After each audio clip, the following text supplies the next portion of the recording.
Estou aqui com a irmã Maria Dulce, ela que é membro da comunidade Verbo de Vida, fez uma experiência de quase mais ou menos 2 anos no continente africano, no país Mali. E gostaria, irmã, que você contasse um pouco da história da comunidade lá. Então, bom dia, Elielba. Bom dia, turma.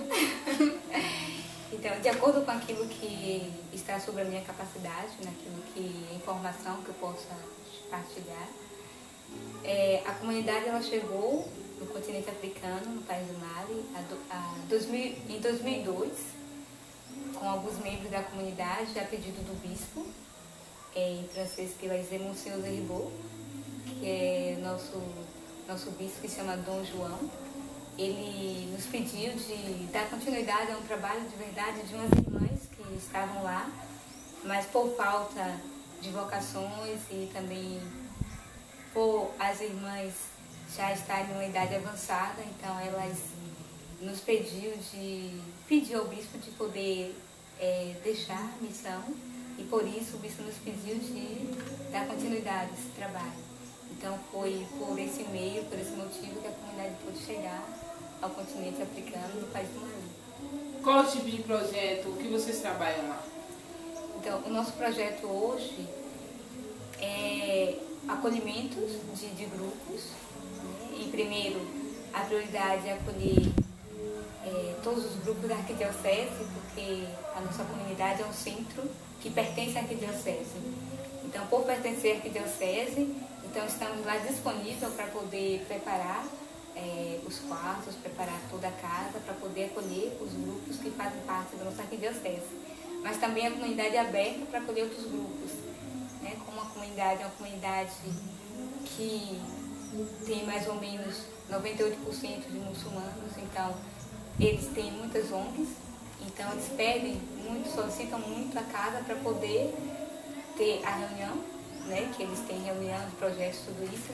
Então a gente também deixa aberto para que eles possam também viver esse tempo entre eles. E também acolhendo nossos irmãos de outra religião que pedem simplesmente para ter tempo de retiro na casa, e assim a gente pode acolher a todos.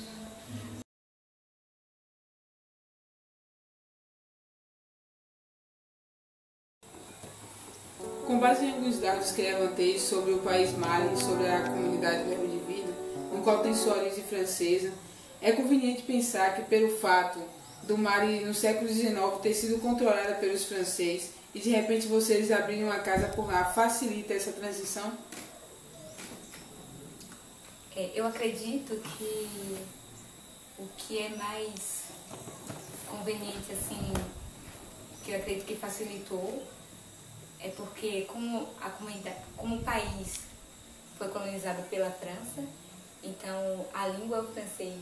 Então, para uma missão, é um país que a gente encontra diversos dialetos. Tendo o francês como a língua de base, a gente pode se inserir melhor com o povo.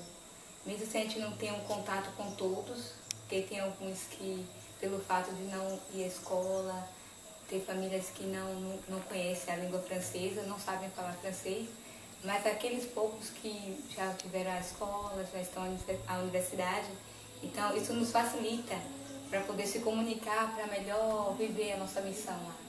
Então eu acredito que esse fato de ser da França estar lá e ter a língua francesa como a língua no momento que predomina, então para a gente é uma facilidade, né, para poder estar lá.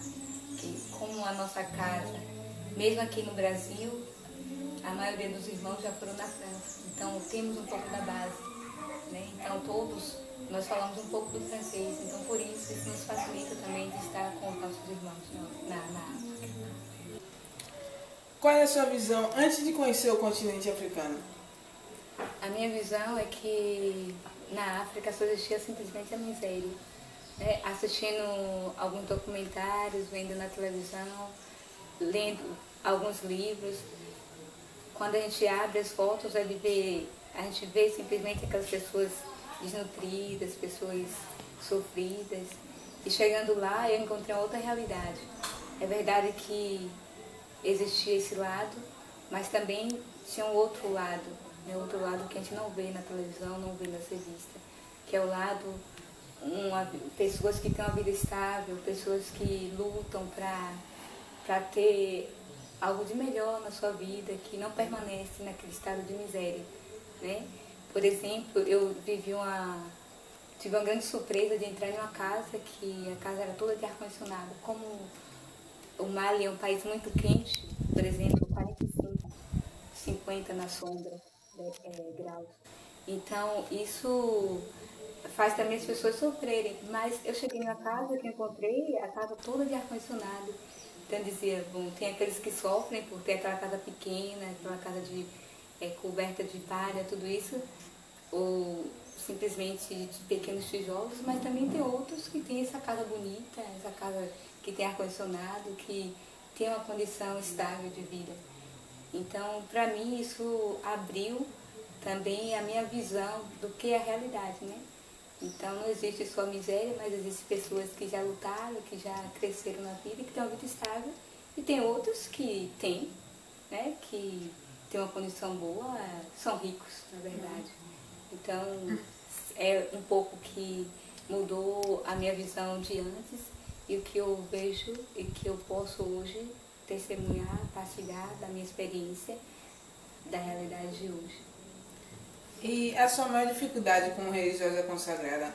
Houve algum tipo de embate com outras religiões? A senhora já sofreu algum tipo de preconceito? A minha maior dificuldade, e ao mesmo tempo, antes de falar da dificuldade, eu ficava muito grata a Deus por ter contatos com nossos irmãos, né, que são de outras religiões. Por exemplo, o nosso centro, a gente, por ser um centro grande, temos pessoas que nos ajudam. E aí o que acontece é que a maioria são muçulmanos. Então, eles se dão muito bem conosco, nunca vivemos nenhum preconceito um com os outros, sempre um grande respeito, pude ver. Mas, ao mesmo tempo, ao sair, eu pude sofrer um pouco de preconceito por ser consagrada, porque para os muçulmanos é inaceitável uma mulher ser consagrada, uma mulher viver sua vida, seu celibato. Então, para eles, a mulher é feita para casar, ter filhos e da forma humana, né? Da forma humana. Então, eu sofri esse preconceito de um senhor que dizia: vamos, larga essa roupa, vamos lá que eu te mostro o que é bom, né? Então, teve um irmão que estava do meu lado que foi dizer: mas vamos respeitar o outro, a religião do outro. Então, a gente saiu depois, mas foi esse tipo de preconceito que eu pude viver, né? Então, infelizmente, existe esse preconceito por uma pessoa ser consagrada, ser religiosa. Eles não aceitam. Existe alguma relação da Igreja Católica com outras religiões no Mali? Existe. Nossos irmãos cristãos que não são católicos, eles estão sempre em relação conosco, por exemplo, como quando tem algumas manifestações,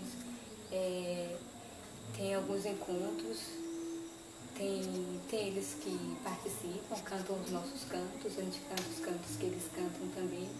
Então tem esse sustento, né, naquilo que é missão da nossa realidade de ser cristão. Para finalizar, como a senhora define essa experiência que a senhora pôde viver lá? Minha experiência, eu posso definir como uma experiência muito rica a nível de conhecimento, a nível de poder se abrir à realidade do outro, buscar também a entrar na cultura do outro, respeitar a cultura do outro e, ao mesmo tempo, perceber o quanto nós que somos missionários, quando saímos dos nossos países, que chegamos no outro país, o quanto somos acolhidos, somos amados. Então, o que define a minha experiência é essa abertura da minha parte para acolher, para amar, e também a abertura deles de poder nos acolher e nos amar e nos dá a alegria de sermos missionários no seu país. Finalizamos, muito obrigada, irmã, por essa oportunidade e poder. De nada, um prazer, e que Deus abençoe essa vida missionária e que muitos possam também ter no coração esse desejo de poder ir em outros países para poder conhecer e amar a cultura do outro.